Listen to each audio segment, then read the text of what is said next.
Representative Wilcox, thank you for joining me today. Thanks for having me. First, tell me a little bit about yourself and how you became interested in public service. Grew up along the Nisqually River at a farm that some people have heard of. It's been there for 110 years now. My great-grandfather started it, and I started punching a clock when I was 5 years old. I've worked in that business around the Northwest, and I think learned an awful lot about the interface between government and business and the economy. And sometimes that's good. Farming has a lot of government involved in it, but a lot of times it's painful, especially to the people that don't really have a way of fighting back. And we reached a point where I felt like I had something to offer. I thought I could do a good job in this job, and I thought that there was an opportunity to be successful, and that happened 8 years ago, and this honestly is the best job that I've ever had. You've been doing this for some time. What have you learned during your time in the legislature?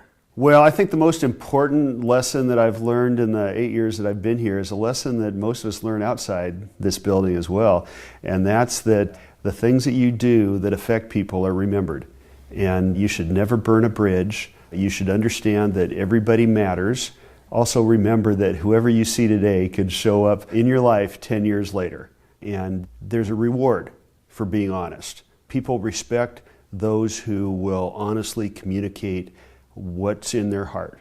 And I really love that about this job. How would you describe your leadership style? Well, you know, I have been involved in leading groups for a long time. First thing that I think you have to be willing to do is whatever the job is, you have to be willing to do the toughest part of it. And people have to see that you will be there when the chips are down. The other thing that I think I have learned over and over and over is that people respond to you and treat you the way that you treat them.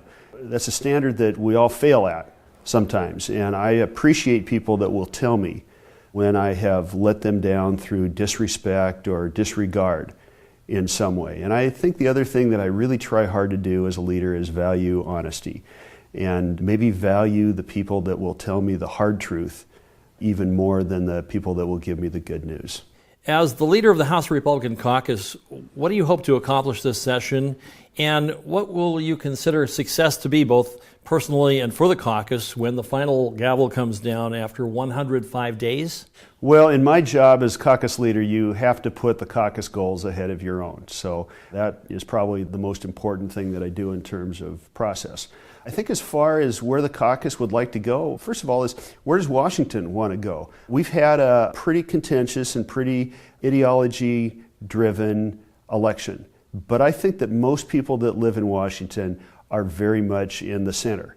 And I think our goal right now, because we live in a state that is not just a one-party state, but a one-party dominant state, our job is to be the conscience, to keep an eye on the operation of government, because when you have single-party government, they don't really like to investigate themselves. Make sure that we're spending dollars responsibly. Make sure that the bureaucracy is not mistreating citizens, either individually or in groups. And I think fulfill the traditional Republican role of really caring about the budget and making sure that the size of government doesn't grow to the point where it's damaging to people's independence and damaging to their pocketbook. Okay, we're going to have a little fun now for the rapid fire round. First, favorite book? It would have to be the Peloponnesian War. You know, I go back to Thucydides every few years because it shows you what the consequences of chaos is. And in our time, that's a threat, and we should be aware of it. Favorite film? Casablanca. How could it not be? Favorite quote? You know, I don't have a favorite quote, but at the beginning of every session, I spend a few weeks listening to Churchill's speeches just before and during World War II, because he was so good at explaining to people in simple ways very complex things, and then asking them to help him do what they had to do. And that's really what politicians should be good at. Your personal hero? I guess as close as I could get is my dad. He's 81.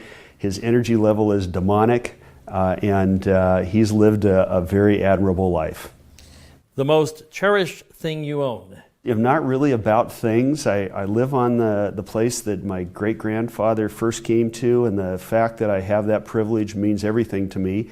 But I guess the thing that is most fun is my daughter and I have spent years operating a small-scale sawmill, and it is such a great counterpoint to politics. Maybe that's my favorite thing. Best president. Wow. Historical figures are good and bad. So I'm glad that you said best, not perfect. I grew up in the 70s and 80s, and my first vote was for Reagan. And so I'd say, maybe Reagan, Eisenhower, George Washington, and, of course, Lincoln. Best legislator, past or present. There's so much talent in this place, and as a caucus leader, it would be a huge mistake for me to point out one best legislator. What would you like your legacy to be as House Republican leader? As leader, you don't get a signature piece of legislation. You have to give that idea up. I'll go back to what I said earlier. I would like people to remember me as someone who told the hard truth when it was necessary, listened even when it was hard, and shared his heart and taught other people to do that. Representative Wilcox, we appreciate you being with us, and thank you for your time. Thank you very much, John.